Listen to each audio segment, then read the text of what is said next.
പാട്ടിന്റെ സമയം 3 minute 4 minute ആണ്. അപ്പൊ ഒരു 3 to 4 minutes നമ്മൾ പാട്ടൊക്കെ കേട്ട് ഇതൊന്ന് ഇൻഹേൽ ചെയ്യുക. ഇൻഹേൽ ചെയ്ത് കഴിഞ്ഞ് കഴിഞ്ഞാല് ഉള്ളി ഒരു 90 അടിച്ച ഫീലാണ്. പിന്നെ നമ്മള് ഭയങ്കര പേടിയൊക്കെ പോകും. പല ആൾക്കാർക്ക് ക്ലീനിങ് ഭയങ്കര പ്രശ്നമാണ്. അവര് വന്ന് പോലും അവരൊരു ഇവിടെ ഇങ്ങനെ കിടക്കുന്ന ഒരു ഫ്ലോട്ടിങ് കിടക്കുന്നു, ഞാൻ ക്ലീൻ ചെയ്യുന്നു, ആൾക്കാർ പോകുന്നു. ക്ലീനിങ് ചെയ്തത് അവര് ഫീൽ ചെയ്യില്ല. ഇല്ല, കൊച്ചു കുട്ടികള് ഭയങ്കര പേടിയുള്ള സമൂഹത്തിന് ഉപകാരപ്രദമായ രീതിയിൽ ഇൻഡസ്ട്രിയെ കൊണ്ടുപോകാം. അപ്പോൾ അതിന് വേണ്ടിയിട്ടുള്ള ഒരു പഠനം വർഷങ്ങളായിട്ടുണ്ട്.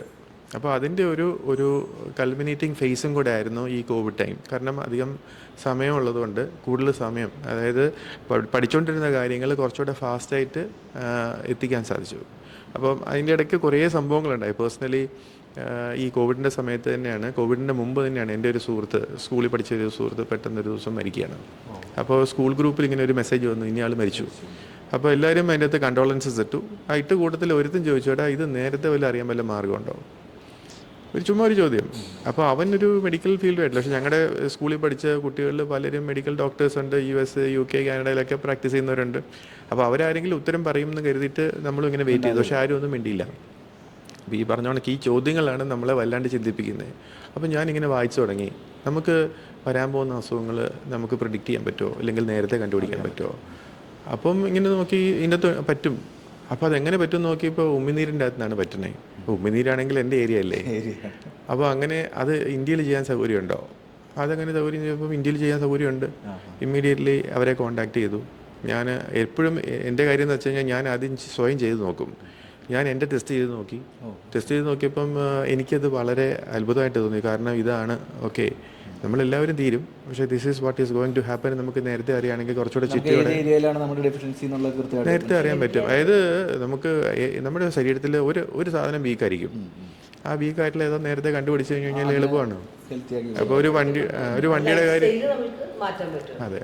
അപ്പോൾ എന്തൊക്കെ ചെയ്താലും നമുക്ക് ഈ അസുഖങ്ങൾ പ്രൊലോങ് ചെയ്യാൻ പറ്റും. അല്ലെങ്കിൽ നമുക്ക് തന്നെ അറിയാമല്ലോ ഇന്ന അസുഖങ്ങളാണ് വരുന്നതെങ്കിൽ എന്തൊക്കെ കെയർഫുൾ ആയിരിക്കണം. ഉണ്ട്. അപ്പോൾ ഇതൊക്കെ ചെയ്ത് കഴിഞ്ഞപ്പോൾ ഒത്തിരി ഗുണമുണ്ടായി. കാരണം അപ്പോൾ പല ആൾക്കാർക്കും ബ്രസ്റ്റ് ക്യാൻസർ ഫാമിലിയിലുള്ള ആൾക്കാർക്ക്, പെൺപിള്ളേർക്ക് ഭയങ്കര പേടിയാണ്, എനിക്ക് വരുമോ എന്ന്. അവർക്ക് ഇത് ചെയ്ത് കഴിഞ്ഞാൽ നേരത്തെ അറിയാൻ പറ്റും. ഉറപ്പാണ്, കുറച്ചുകൂടെ കോൺഫിഡൻ്റ് ആയിട്ട് ജീവിക്കാൻ പറ്റും. അത് ഒത്തിരി എക്സ്പെൻസീവ് ആയിട്ടുള്ള ഒരു 10,000 to 15,000 റുപ്പീസിനുള്ളിൽ അതൊരു ലൈഫ് ടൈം ടെസ്റ്റാണ്. ജീവിതത്തിൽ ഒന്ന് ചെയ്താൽ മതി. പിന്നീട് അത് കഴിഞ്ഞ് നമുക്ക് വരുന്ന രോഗങ്ങൾ ചികിത്സിക്കാൻ അതിനെക്കാട്ടിലും എന്തോരം പൈസ. അത് ഭയങ്കര സേവിങ്സ് ആണ് ശരിക്കും. ബേസിക്കലി ഓണർഷിപ്പ് ഓഫ് ഹെൽത്ത് നമുക്ക് തന്നെയാണെന്നുള്ളൊരു തിരിച്ചറിവ് എല്ലാവർക്കും ഉണ്ടായാൽ മതി. പലരുടെയും വിചാരം നമ്മളൊരു ഡോക്ടറെ കണ്ടു കഴിഞ്ഞ് കഴിഞ്ഞാൽ ആരോഗ്യം കിട്ടുമെന്ന്. ഒരു ഡോക്ടർക്കും ഡോക്ടർക്ക് ഒരിക്കലും യു കനോട്ട് സെൽ ഹെൽത്ത്.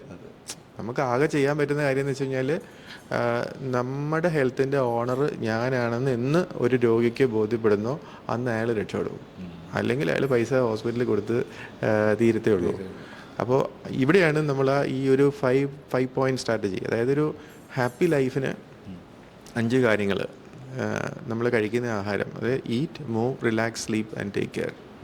ഭക്ഷണം ഇമ്പോർട്ടൻ്റ് ആണ്. എന്താ പറയുന്നത്, ക്വാറന്റൈൻ ചെയ്ത് സാധനങ്ങളെല്ലാം ഫയൽസ് എല്ലാം അടിച്ചു വെക്കുന്ന സംഭവമുണ്ട്. അതെ. അപ്പോൾ ഇത് രാത്രിയിൽ നമ്മൾ കിടന്ന് ഉറങ്ങുന്ന സമയത്താണ് ഇതെല്ലാം. റിലാക്സേഷൻ വളരെ ഇമ്പോർട്ടൻ്റ് ആണ്. അതെ. സ്ലീപ്പ്. അപ്പോൾ ഈ റിലാക്സേഷൻ്റെയും സ്ട്രെസ്സിൻ്റെയും ഒരു ആഫ്റ്റർ എഫക്റ്റ് ആണ് ഇറ്റ് ഈസ് റിഫ്ലക്റ്റഡ് സ്ലീപ്പ്. നല്ല ഉറക്കം പറ്റിക്കഴിഞ്ഞ് കഴിഞ്ഞാൽ that means you are relaxed too. പിന്നെ പേഴ്സണൽ കെയർ. ഒരു വണ്ടി നമ്മൾ കഴുകി വൃത്തിയാക്കി സൂക്ഷിച്ചാൽ അത് കൂടുതൽ ലൈഫ് തരും. അതേപോലെ ശരീരത്തിനെയും അതുപോലെ നമ്മൾ അപ്പോൾ തലമുടി തൊട്ട് കാല് വരെയുള്ള കാര്യങ്ങൾ ചിട്ടയായിട്ട് നമ്മൾ ശ്രദ്ധിച്ചു കഴിഞ്ഞ് കഴിഞ്ഞാൽ ഉള്ള കാലം സന്തോഷത്തോടെ ആരോഗ്യത്തോടെ ഇരിക്കാൻ പറ്റും. ഇപ്പോൾ ഇതെല്ലാം കൂടെ ഒരുമിച്ച് കൊണ്ടുവരിക. അപ്പോൾ അതാണ് ഇനി ഫ്യൂച്ചറിൽ ഡെൻറ്റിസ്ട്രിയുടെ. അപ്പോൾ എനിക്കൊരു വലിയ ചോദ്യം എന്തായിരുന്നു, എനിക്ക് മാത്രമാണോ ഇങ്ങനെ ലോകത്തിൽ ഈ ഇങ്ങനത്തെ ആശയങ്ങൾ വരുന്നത്? അപ്പോൾ ഒരു ഡൗട്ട് ഉണ്ടായിരുന്നു. അപ്പോൾ ഞാൻ നോക്കിയപ്പോൾ എന്നെപ്പോലെ ചിന്തിക്കുന്ന ആൾക്കാർ ലോകത്തിൻ്റെ പല ഭാഗത്തും ഉണ്ട്. അപ്പോൾ ഞങ്ങളിതിന് പറയുന്നൊരു ഹോളിസ്റ്റിക് ഡെൻറ്റിസ്ട്രി എന്നാണ്. അപ്പോൾ ഡെൻറ്റിസ്ട്രി വെറും പല്ലിൻ്റെ പണി മാത്രമല്ല, ഇരിക്കുന്ന ശരീരത്തിൻ്റെ ഭാഗം മാത്രം ഒരു ഭാഗമാണ് പല്ല്. അപ്പോൾ അതിനെ നമ്മൾ ശരീരത്തിൻ്റെ ഭാഗമായിട്ട് തന്നെ കണക്കാക്കണം. അല്ലാതെ ഒരു വായും ഒരു പല്ലും മാത്രമായിട്ട് കണക്കാക്കരുത് എന്നുള്ള ഒരു കൺസെപ്റ്റാണ് ഇപ്പം ഞങ്ങൾ വർക്ക് ചെയ്യുന്നത്. പിന്നെ ഉണ്ട് ഡോക്ടർ, ഈ നമ്മൾ എക്സ്പെഷ്യലി കുറേ ആൾക്കാരുണ്ട് ഈ പല്ല് വേദന വന്നു കഴിഞ്ഞാൽ ഡോക്ടറെ കണ്ടാൽ മതി, കാരണം ഇതിന് പ്രത്യേകിച്ച് ഒന്നും ചെയ്യണ്ടല്ലോ എന്ന് ചിന്തിക്കുന്ന ആൾക്കാർ. അത് എപ്പോഴും വർക്ക് ചെയ്തുകൊണ്ടിരിക്കുന്ന സാധനമല്ലേ കഴിക്കിലേക്ക്. അങ്ങനെയുള്ളവരോട് എന്താ പറയുക, ശരിക്കും എന്തൊക്കെ അവർ ശ്രദ്ധിക്കണം അങ്ങനെയുള്ള ആൾക്കാർ? വെറുതെ വേദന വരുമ്പോൾ പോയാൽ മതിയോ? അല്ല, അതല്ലേ നമ്മുടെ ശരീരത്തിലെ ആദ്യത്തെ ലക്ഷണം, ശരീരത്തിൽ വരുന്ന ഡിറ്റോറിയേറ്റിംഗ് ഹെൽത്തിൻ്റെ ഫസ്റ്റ് സൈൻ കാണുന്നത് വായിക്കത്താണ്. ഇപ്പം ഡയബറ്റീസ് ആണെങ്കിലും ശരി, അതായത് ഒരു ഫാക്ടറിയിൽ പുക പോകുന്ന കണ്ടാൽ അതിൻ്റെ അകത്തുള്ള സാധനങ്ങളുടെ ഈ മെഷീനറികളുടെ നമുക്ക് ക്വാളിറ്റി അറിയാം. വണ്ടിയുടെ പുക പോകുന്ന കണ്ടാൽ അറിയാൻ പറ്റില്ലേ? അതെ. അതേപോലെ വായിക്കകത്ത് വരുന്ന സ്മെല്ലുകൾ, ടേസ്റ്റ് ഡിഫറൻസുകൾ, മോണയ്ക്കും പല്ലിനും വരുന്ന മാറ്റങ്ങൾ, കളറാവാം, നാക്കിൽ വരുന്ന മാറ്റങ്ങൾ, ഇതെല്ലാം ശരീരത്തിൽ വരുന്ന മാറ്റങ്ങളുടെ ആകത്തുകയാണ്. അപ്പോൾ ഒരു ഡെൻറ്റിസ്റ്റിനെ കണ്ടു കഴിഞ്ഞാൽ തന്നെ അയാൾക്ക് ഒറ്റ നോട്ടത്തിൽ കാണുമ്പോൾ അറിയാം ഈ ചെടി നല്ലതാണോ അതോ കേടുപിടിക്കുന്ന ചെടിയാണോ. കേടുപിടിക്കുന്നതാണെന്നുണ്ടെങ്കിൽ ഇത് ശ്രദ്ധിക്കണം കേട്ടോ എന്ന് നമുക്ക് പറയാൻ പറ്റും. അപ്പോൾ അതൊരു ഹോളിസ്റ്റിക് ഡെൻറ്റിസ്ട്രിയെ പറ്റി അറിയാവുന്ന ഒരാൾക്ക് മാത്രമേ അങ്ങനെ ചിന്തിക്കാൻ പറ്റത്തുള്ളൂ. ഒരു വായ കാണുമ്പോൾ ഈ മരം ആരോഗ്യമുള്ളതാണോ, അല്ലെങ്കിൽ ഞാൻ എപ്പോഴും പറയും, ഈ ചില മുടിയുടെ പ്രശ്നങ്ങളൊക്കെ പറഞ്ഞു വരും. അപ്പോൾ ഞാൻ ചോദിക്കും, ഒരു മരത്തിൻ്റെ ഇല പോയാൽ അത് ഇലയുടെ പ്രശ്നമാണോ മരത്തിൻ്റെ പ്രശ്നമാണോ? അതെ. അപ്പോൾ അതെ, അപ്പോൾ പല്ലിൻ്റെ കാര്യത്തിൽ അങ്ങനെയൊക്കെ തന്നെയാണ്. പല്ലിൻ്റെ പ്രശ്നമാണോ ശരീരത്തിൻ്റെ പ്രശ്നമാണോ? It's basically A problem with your health. എന്തൊക്കെ നമ്മൾ ഇവിടെ കൊടുക്കുന്ന സർവീസുകൾ പല്ലിൻ്റെ എന്തൊക്കെ കാര്യങ്ങളാണ്? ബേസിക്കലി ആൾക്കാർക്ക് ഈ ഒരു 30s ആൾക്കാർക്കാണ് പല്ലിൽ ആദ്യത്തെ ചേഞ്ചുകൾ വരുന്നത്. കുട്ടികളുണ്ട്. ബേസിക് ഉദ്ദേശം എന്ന് വെച്ച് കഴിഞ്ഞാൽ കുട്ടികൾക്ക് വേണ്ടുന്ന ഡെൻറ്റിസ്ട്രി. ഇപ്പോൾ കുട്ടികളുടെ ഡെൻറ്റിസ്ട്രി അഡൽട്ട് ഡെൻറ്റിസ്ട്രി ആയിട്ട് ഭയങ്കര ഡിഫറെൻ്റ് ആണ്. അവരെ കൈകാര്യം ചെയ്യേണ്ട രീതി തന്നെ ഡിഫറെൻ്റ് ആണ്. പിന്നെ ഈ പീഡിയാട്രിക് ഡെൻറ്റിസ്ട്രി തന്നെ ഞാൻ ചെയ്യുന്ന ഒരു സംഭവം എന്ന് പറഞ്ഞാൽ, ഞാൻ ചെറുതായിരുന്നപ്പം എനിക്ക് ചെറിയ മുഖം വലിയ 2 പല്ലുമായിരുന്നു. അപ്പം ഭയങ്കര അപ്പോൾ ആൾക്കാരൊക്കെ എൻ്റെ വീട്ടിൽ ഞാനും എൻ്റെ 2 സിസ്റ്റേഴ്സും ഉണ്ട്. അവരെ കാണാനൊക്കെ ഇത്തിരി ബെറ്ററാണ്. അപ്പോൾ എൻ്റെ മാത്രം 2 പല്ല് ഇങ്ങനെ ഇരിക്കുകയാണ്. അപ്പോൾ വീട്ടിലെ ആൾക്കാർ വരുമ്പോൾ അവർ എല്ലാവരും ഇങ്ങനെ നോക്കി മക്കളൊക്കെ കണ്ടിട്ട് നമ്മൾ ചിരിക്കും. പക്ഷെ ആ പല്ല് കാണുമ്പോൾ ഇവർ ചോദിക്കും, അപ്പൻ്റെ അമ്മയുടെ ചോദിക്കും, ഡെൻറ്റിസ്റ്റിൻ്റെ അടുത്തൊന്ന് കാണിക്കണം കേട്ടോ. അപ്പോൾ ഇത് നമ്മളെ ഇങ്ങനെ അപ്പോൾ നമുക്ക് മനസ്സിലാവും, നമുക്ക് ചിരിക്കാതെ ആവും. അങ്ങനെ ഇത് കൂടി അവസാനം നമ്മൾ ഇവരെ ആൾക്കാർ വരുമ്പോൾ നമ്മൾ വേറെ എങ്കിലും ഒഴിഞ്ഞു മാറി നിൽക്കും. കാരണം എന്തിനാ ചുമ്മാ അത് കേൾക്കുന്നേ. അപ്പോൾ അങ്ങനെ ഭയങ്കരമായിട്ട്, അതായത് നമുക്ക് എന്താ കൊള്ളത്തില്ല, നമ്മുടെ പല്ലാണ് നമ്മുടെ ഏറ്റവും വലിയ ശത്രു എന്നൊരു തോന്നൽ വന്നു. അപ്പോൾ ഈ ഡെൻറ്റിസ്ട്രി പഠിച്ചു കഴിഞ്ഞപ്പോൾ എനിക്ക് വലിയൊരു ആഗ്രഹം ഉണ്ടായിരുന്നു, എനിക്കുണ്ടായ ഈ ബുദ്ധിമുട്ട് വേറെ ഒരൊക്കെ ഉണ്ടാവില്ല. അപ്പോൾ ഞാൻ ഫോക്കസ് ചെയ്യുന്ന ഒരു ഏരിയ, ഈ എല്ലാ കുട്ടികൾക്കും ഒരു നല്ല മുഖം വേണം. ആൻഡ് ഞാനെപ്പോഴും പറയും, every child has the right to have a good face. അപ്പം നല്ലൊരു മുഖം അതിന് ഉത്തരവാദി അവർ തന്നെയാണ്. അതായത് വേറെ ആരും അല്ല. ഇപ്പോൾ പലരുടെയും വിചാരം എന്ന് പറഞ്ഞാൽ പേരൻസ് സുന്ദരന്മാരാണെങ്കിൽ മക്കൾ സുന്ദരന്മാരായിരിക്കും. അല്ലെങ്കിൽ നമുക്ക് തോന്നും നമ്മുടെ പേരൻസ് കുറച്ചുകൂടെ ബെറ്റർ ആയിരുന്നെങ്കിൽ നമുക്ക് കുറച്ചുകൂടെ നല്ലൊരു ബെറ്റർ ആയനെ. പക്ഷെ അതൊന്നും അല്ല. ആക്ച്വലി ഇപ്പോൾ രാവിലെ എഴുന്നേറ്റ് നമ്മളൊരു 10 കിലോമീറ്റർ ഓടിയാൽ നമ്മുടെ ഷേപ്പ് മാറുമല്ലേ? അപ്പം നമ്മൾ വണ്ണവും വയറും ഒക്കെ കുറയും. അപ്പം അത്രേ ഉള്ളൂ. അപ്പോൾ ഫങ്ഷനാണ് ഫോം തീരുമാനിക്കുന്നത്. അപ്പോൾ അങ്ങനെയാണെന്നുണ്ടെങ്കിൽ മുഖത്തിൻ്റെ ഫങ്ഷൻസാണ് മുഖത്തിൻ്റെ ഫോം തീരുമാനിക്കുന്നത്. അപ്പം ബേസിക്കലി മുഖത്തിൽ വേണ്ട കാര്യമൊന്നുമില്ല. മൂക്ക്, വായ. മൂക്കിൻ്റെ ജോലി മൂക്ക് ചെയ്യണം, വായയുടെ ജോലി വാ ചെയ്യണം. ഇതിൽ വരുന്ന ഏറ്റക്കുറവുകളാണ് നമ്മുടെ മുഖത്തിൽ വരുന്ന വ്യത്യാസം. അപ്പം ഞങ്ങൾ ബേസിക്കലി ഇത് കണ്ടുപിടിക്കും. മൂക്കിൻ്റെ ജോലി, ഇപ്പം വാ തുറന്ന് കിടക്കുന്ന ഒരു കൊച്ചിന് തീർച്ചയായിട്ടും മുഖം മാറിപ്പോവും. അപ്പം ഞങ്ങൾ ചെയ്യുന്ന വലിയ കാര്യമൊന്നുമില്ല. വളരെ സിമ്പിളായിട്ട് പറയും, കൊച്ചിൻ്റെ അടുത്ത് പറയും, മൂക്കിൻ്റെ ജോലി മൂക്ക് ചെയ്യട്ടെ, വായയുടെ ജോലി വാ ചെയ്യട്ടെ. മൂക്കിൻ്റെ ജോലി വായ ചെയ്ത് കഴിഞ്ഞ് കഴിഞ്ഞാൽ നിങ്ങളുടെ മുഖം മാറിപ്പോവും. അപ്പോൾ അങ്ങനെ ചെറിയ കാര്യങ്ങളിലൂടെ അവർക്കൊരു നല്ലൊരു ഫേസ് ഉണ്ടാക്കി കൊടുക്കുക. അപ്പം അതാണ് എൻ്റെ ഒരു പാഷൻ. അതാണ് ഞാൻ ഇത് ജനിക്കുമ്പോൾ തൊട്ടേ ശ്രദ്ധിക്കേണ്ടതാണ്. പക്ഷേ പ്രശ്നം എന്ന് വെച്ച് കഴിഞ്ഞാൽ നമ്മൾ കുട്ടികളുടെ അടുത്ത് പറയാണ്, ഇതിങ്ങനെ ചെയ്യണം മോനെ, മൂക്കിൽ കൂടെ ശ്വാസം വിടാവുള്ളൂ, വായിൽ കൂടെ ശ്വാസം വിടരുതെന്ന് പറഞ്ഞാൽ അതൊന്നും മനസ്സിലാക്കാനുള്ള സമയമായിട്ടില്ല.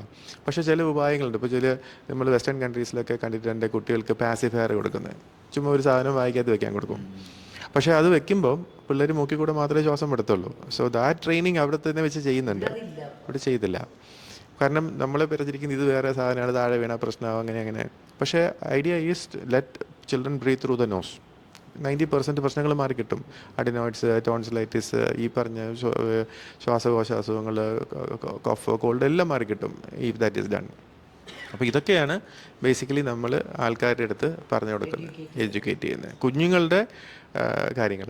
പിന്നെ ഇവരെ റീച്ച് ഔട്ട് ചെയ്യാനുള്ള ഏറ്റവും ബെസ്റ്റ് സമയം എന്ന് പറഞ്ഞാൽ ഏകദേശം 8 വയസ്സിനും 12 വയസ്സിനും എടുക്കണം. ഒരു 8 വയസ്സൊക്കെ ആകുമ്പോഴത്തേക്കും പെൺപിള്ളേർക്ക് ഒരു സൗന്ദര്യബോധം വരും, ഞാൻ സുന്ദരി ആവണം. അപ്പോൾ ആ സമയത്ത് നമ്മൾ ഇത് പറഞ്ഞു കൊടുത്തു കഴിഞ്ഞാൽ അവർ ചെയ്യും. അപ്പം ആണുങ്ങൾക്ക്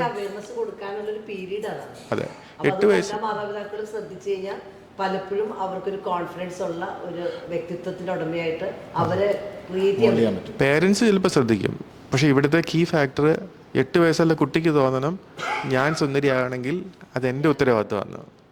അപ്പോൾ അവർ അതിനുള്ള എഫേർട്ട് എടുക്കും, അവർ നല്ല മിടുക്കരായിട്ട് മാറും.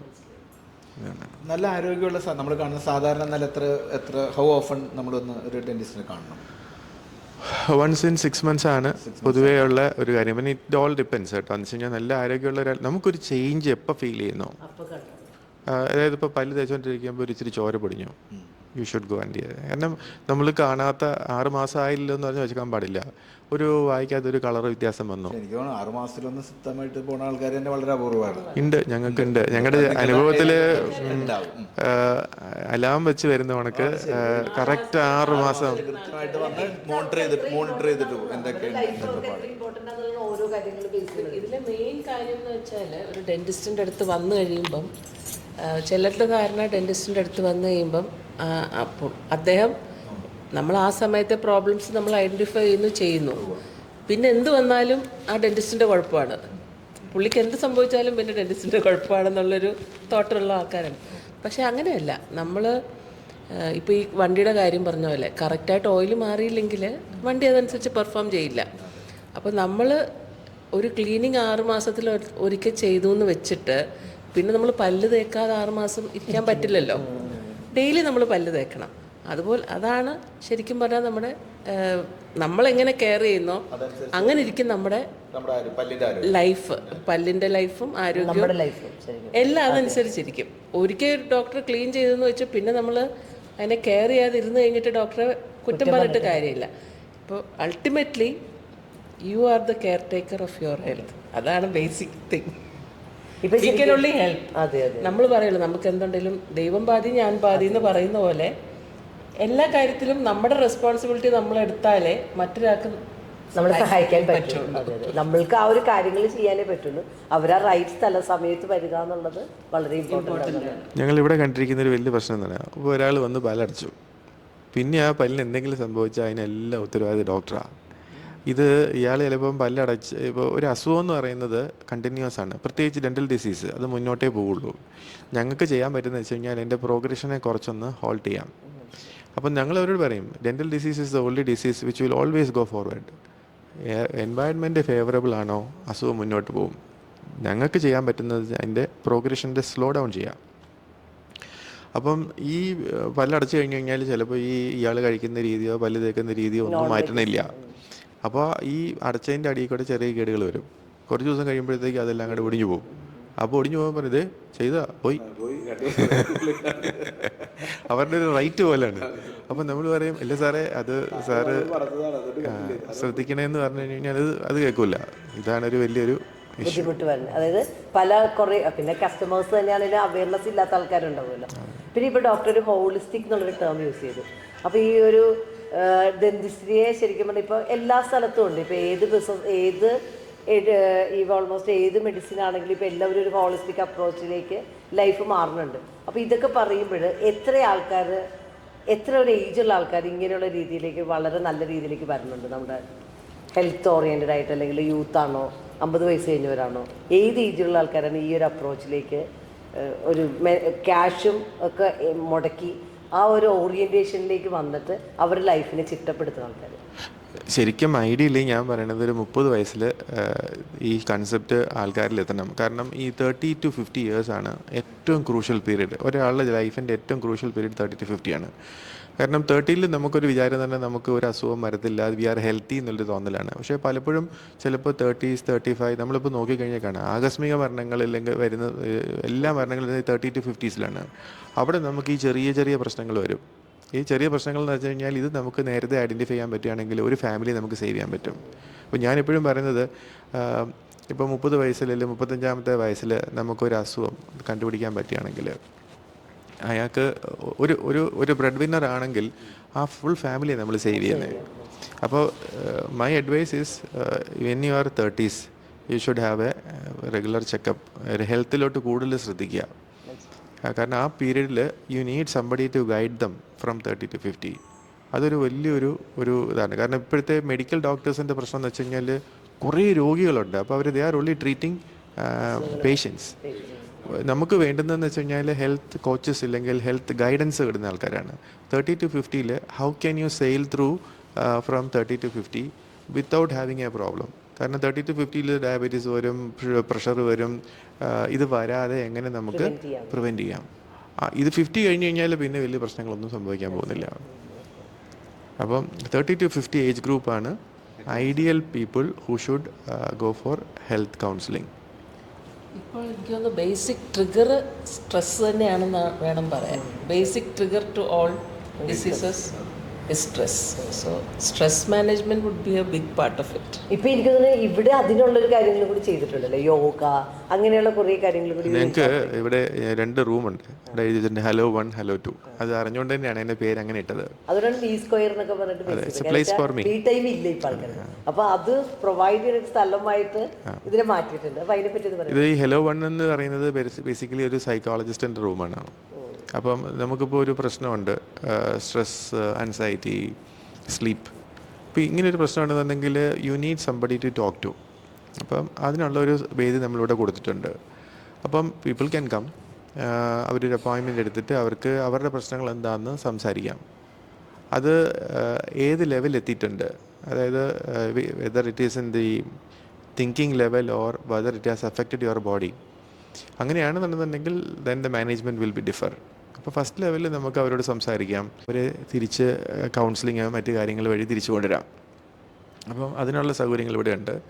ദെൻ വി ഓൾസോ ഹാവ് ഒരു ഗൈനക്കോളജിസ്റ്റ് ഇവിടെ വർക്ക് ചെയ്യുന്നുണ്ട്. അത് ബേസിക്കലി ഈ യങ്സ്റ്റേഴ്സിന് PCOD, PCOS ഇങ്ങനെയുള്ള വലിയ പ്രശ്നങ്ങളുണ്ട്. Weight, over weight. അപ്പോൾ ഇതൊരു വലിയ ഇഷ്യൂസാണ് അവർക്ക്. അപ്പോൾ അവരെ മാനേജ് ചെയ്യാൻ വേണ്ടി അതെ. അപ്പം ഈ ഒരു എങ്ങനെയാണത് PCOD, PCOS ഒക്കെ എങ്ങനെ നമുക്ക് മാനേജ് ചെയ്യാൻ പറ്റും.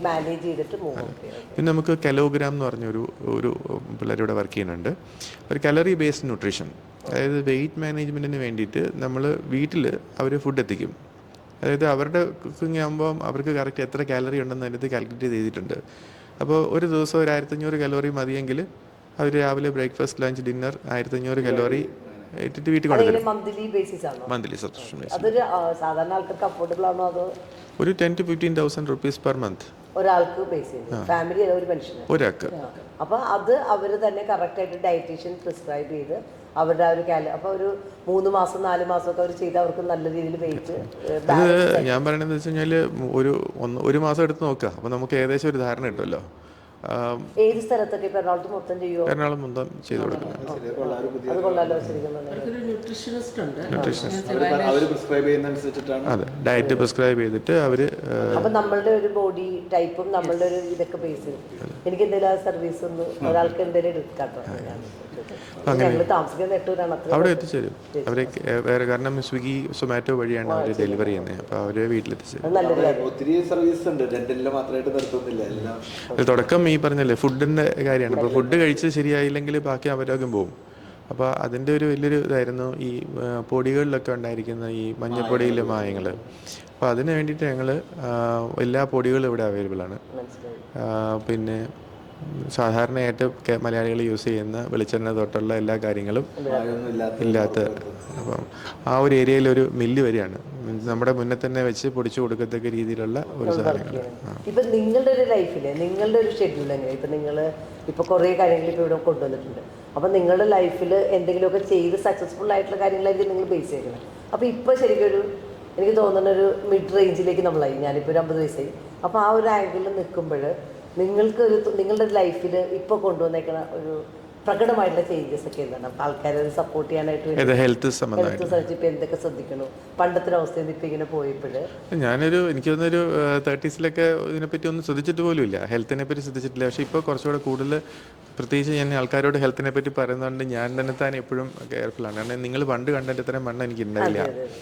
ഞാനൊന്ന് നോക്കിയപ്പോൾ നമ്മൾ പ്രീച്ച് ചെയ്യുമ്പോൾ പ്രാക്ടീസ് ചെയ്യാതെ പ്രീച്ച് ചെയ്തിട്ട് കാര്യമില്ലല്ലോ. അപ്പോൾ ആദ്യം ഞാനിതെല്ലാം എൻ്റെ മേലിലാണ് അപ്ലൈ ചെയ്യുന്നത്.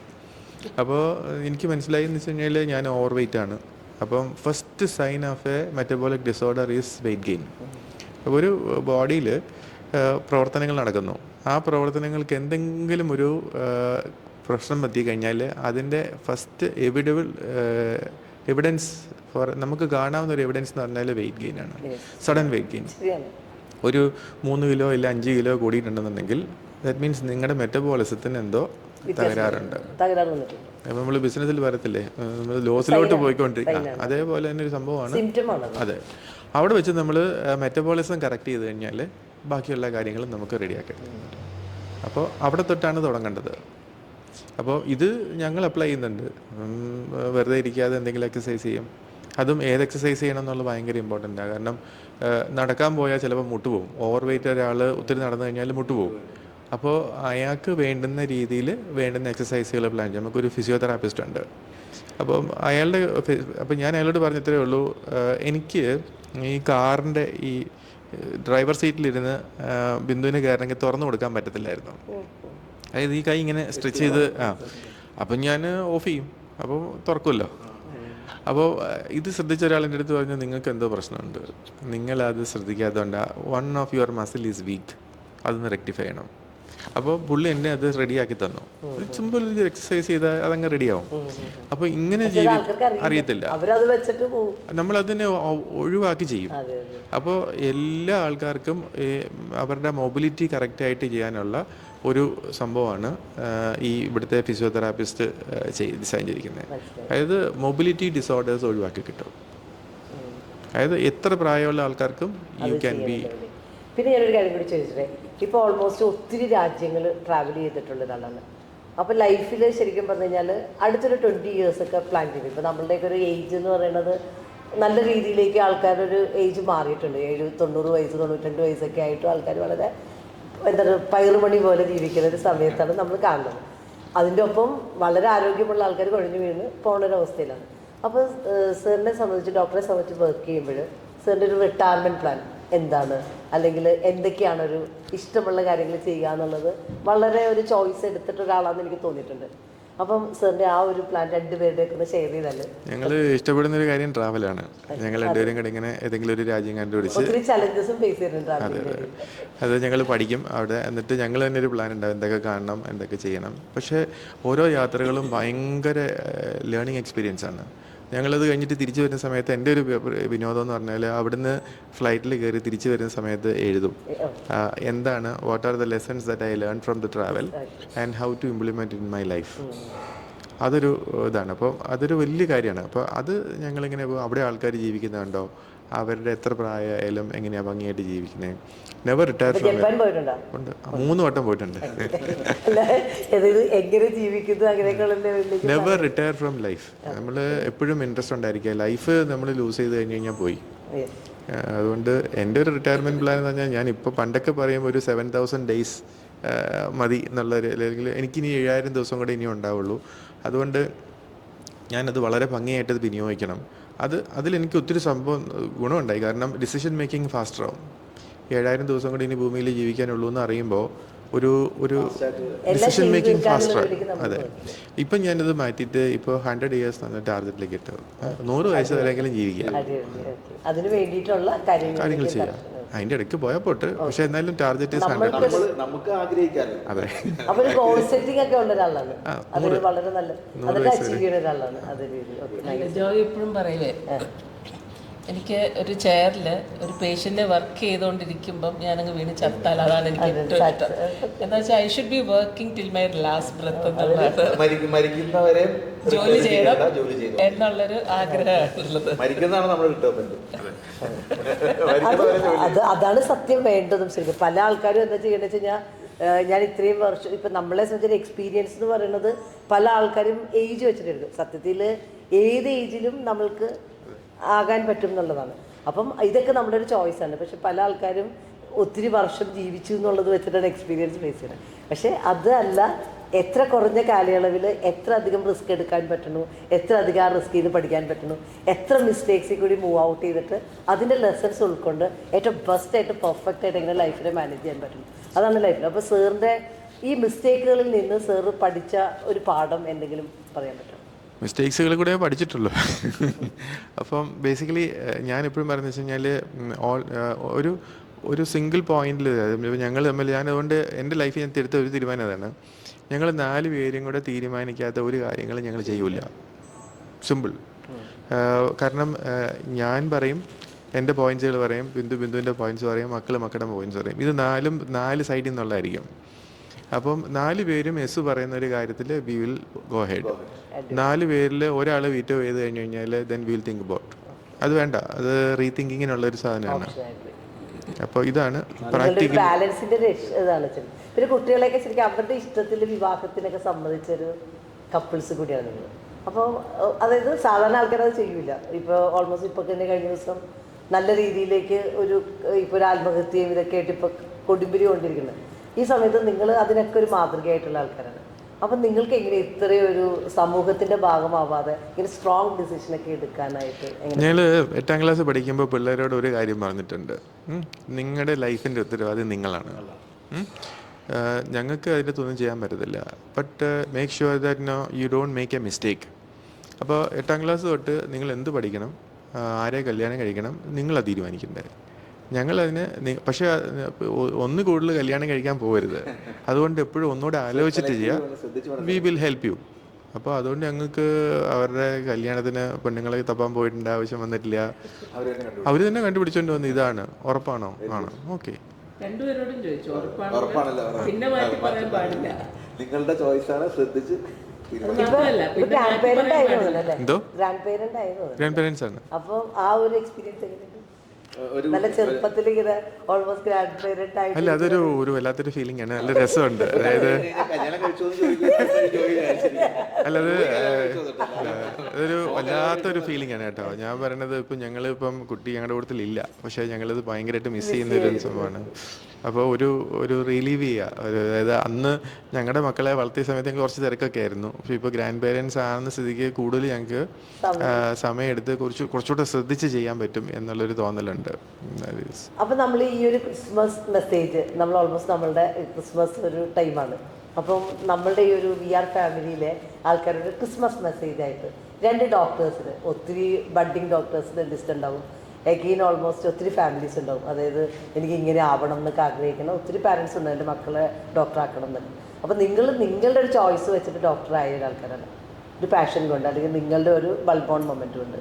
അപ്പോൾ ആ ഒരു ലെവലിൽ ആ ഒരു ഡിസിഷൻ എടുത്ത് ഇങ്ങനെ നിൽക്കുമ്പോൾ ഈ ഒരു ക്രിസ്മസ് ടൈമിൽ നിങ്ങൾക്കൊരു എല്ലാവരോടും പറയാനുള്ളൊരു മെസ്സേജ് എന്താണ്? ഒരു ഹെൽത്ത് സൈഡിൽ ഞാൻ പറയുന്നു, take care of your health. 1. 2, ജീവിതത്തിൽ ഡിസിഷൻ എടുക്കുന്നത് ഒറ്റയ്ക്ക് എടുക്കരുത്.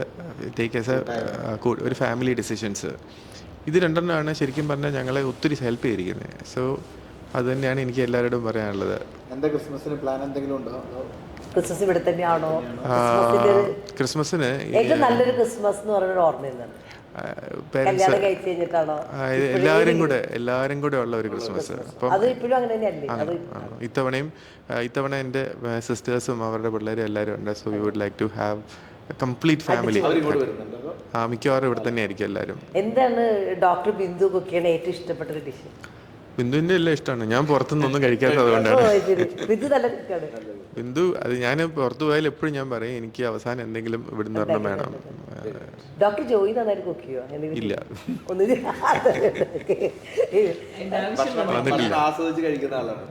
ഡോക്ടർ ബിന്ദുവില് ഡോക്ടർ ജോയിക്ക് ഏറ്റവും ഒരു ഇഷ്ടപ്പെട്ടുള്ള ഒരു ക്വാളിറ്റി എന്താണ്?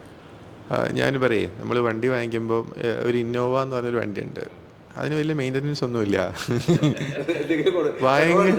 ഭയങ്കര സർവീസുമാണ്. അപ്പോൾ ഞാൻ ഇടയ്ക്കിടയ്ക്ക് പറയും എൻ്റെ ഇന്നോവ എന്ന് പറയും. ഒരു മെയിൻ്റനൻസും ഇല്ല, ഫുൾ സർവീസാണ്. അപ്പൊ ഞാൻ തിരിച്ചു ചോദിക്കട്ടെ, ഡോക്ടർ ജോയിലെ ഒരു ഏറ്റവും നല്ലൊരു ക്വാളിറ്റി എന്ന് പറഞ്ഞിട്ട് വിദ്യുവിനെ ഒരു അട്രാക്ട് ചെയ്യണ ഒരു കാര്യം എന്താ? ഈ 25 വർഷവും ചേർത്ത് നിർത്തുന്ന ആ ഒരു വലിയൊരു ക്വാളിറ്റി. അങ്ങനെ ചോദിക്കുകയാണെന്നുണ്ടെങ്കിൽ ഒത്തിരി കാര്യങ്ങളുണ്ട്. പീക്ക് പെർഫോമൻസ് അല്ലെങ്കിൽ ലൈഫിനെ ഏറ്റവും എളുപ്പമാക്കാനായിട്ടൊരു മാക്സിമൈസ് ചെയ്തൊരു എലമെന്റ്. ഒരു ഡിറ്റർമിൻഡ് പേഴ്സണാലിറ്റിയാണ്. നേരത്തെ പറഞ്ഞ പോലെ ഒരു ലേണറാണ്. ഈ ജോയുടെ പ്രൊഫൈൽ എടുത്ത് നോക്കിക്കഴിഞ്ഞാൽ അതിൻ്റെ അടിയിൽ എഴുതിയിരിക്കുന്ന ഒറ്റ വാക്കാണ് ലേണിംഗ്. അപ്പം എല്ലാ കാര്യവും ഇങ്ങനെ പഠിച്ചുകൊണ്ട് ഇരിക്കുന്ന അഡാപ്റ്റ് ചെയ്യാൻ ഒരാളാണ്. അതാണ് ഏറ്റവും ഭയങ്കര അതായത് ഒരു കാര്യം പറഞ്ഞു കഴിഞ്ഞാൽ പെട്ടെന്ന് വഴക്കുണ്ടാക്കുമായിരിക്കും. ഞാനൊരു കാര്യം പറയുമ്പോൾ പെട്ടെന്ന് വഴക്കുണ്ടായിരിക്കും. പക്ഷേ അങ്ങനെ വഴക്കുണ്ടാക്കിയാലും ഡെഫിനറ്റ്ലി അതിനെപ്പറ്റി ചിന്തിക്കും. അപ്പോൾ നല്ലൊരു കാര്യം തീർച്ചയായിട്ടും. അതെ അതെ അതെ. അപ്പം അതാണ്. അപ്പം ഒരു കണ്ടിന്യൂസ് ലേണറാണ്. പിന്നെ എന്താ പറയുന്നത്, എനിക്കൊരു ബുദ്ധിമുട്ട് വരാൻ പാടില്ല എന്ന് ആഗ്രഹിക്കുന്നത്. അതായത് ഒരു പെണ്ണുങ്ങളെ ഫിനാൻഷ്യലി ഇൻഡിപെൻഡന്റ് ആക്കണം എന്ന് ഭയങ്കര ആഗ്രഹമുണ്ട്. അത് എൻ്റെ കാര്യം മാത്രമല്ല, പിള്ളേരുടെ കാര്യത്തിലും. അവരിപ്പം കല്യാണം കഴിച്ച് പോയെങ്കിലും മനസ്സിൽ കോൺസ്റ്റന്റ് ആയിട്ടുള്ളൊരു അത് സ്ട്രെസ് എന്ന് വേണമെങ്കിൽ പറയാം കേട്ടോ. അതൊരു ഭയങ്കര റെസ്പെക്ട്ഫുൾ ആയിട്ടുള്ള ഒരു കാര്യമാണ് കേട്ടോ. കാരണം ഇത്രയും കാര്യം നമ്മൾ 25 വർഷം ഒരുമിച്ച് താമസിച്ചിട്ട് ഒരു പങ്കാളിയെ പറ്റി ഇത്രയും റെസ്പെക്ട്ഫുൾ ആയിട്ടുള്ള ഒരു കമന്റ് കേൾക്കാന്ന് ഭയങ്കര ഭാഗ്യമാണ്. കൺഗ്രാജുലേഷൻ. ശരി, അത് തിരിച്ച് നിങ്ങൾ രണ്ടുപേരും അങ്ങോട്ടും ഇങ്ങോട്ടും വളരെ നന്നായിട്ടൊരു മാച്ച് ചെയ്യുന്നുണ്ടല്ലോ. അപ്പൊ എനിക്കതിന് ബിന്ദുവും ചെയ്യുമ്പോൾ നന്നായിട്ട് പാട്ട് പാടുന്ന ആൾക്കാരാണ്. അപ്പൊ എന്തായാലും നമ്മളുടെ ഒരു ആൾക്കാർക്ക് വേണ്ടി ഒരു ക്രിസ്മസ് 2 വരി ഒന്ന് പാടും.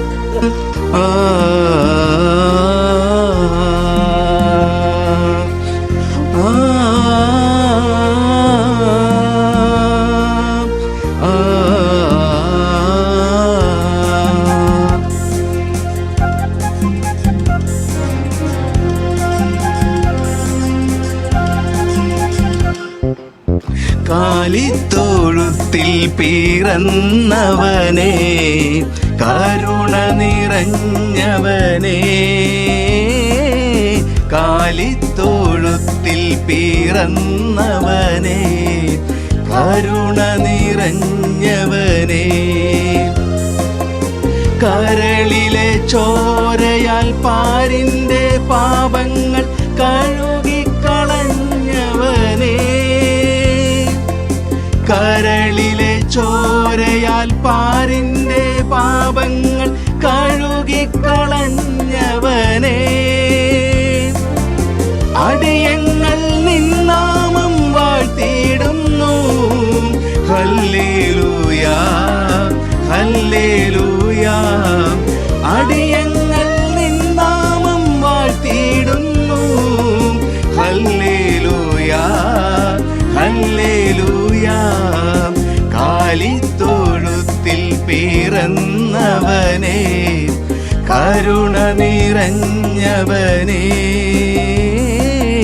കാലിത്തൊഴുത്തിൽ പിറന്നവനേ, കരുണ നിറഞ്ഞവനേ.